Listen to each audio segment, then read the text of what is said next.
Alam niyo po ba yung kwento nung unang panahon about kay Maria Makiling, about din sa Lanzones? Ayan.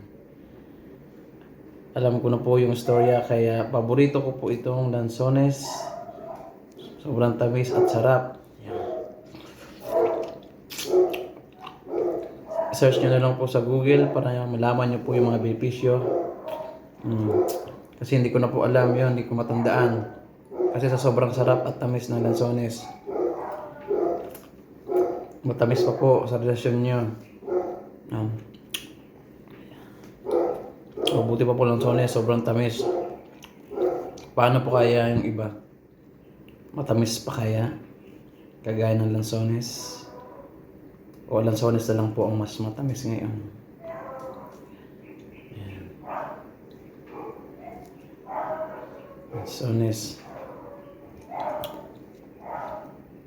Ayan. Kumain na lang pa ng Lanzones para mas lalong tumamis po ang iyong relasyon. Ayan. Napakatamis. Ayan. Ayan. Ay, sarap. Lanzones. Fresh na fresh.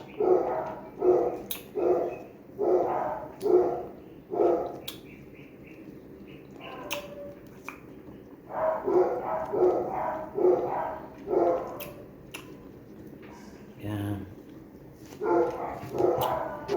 Lanzones.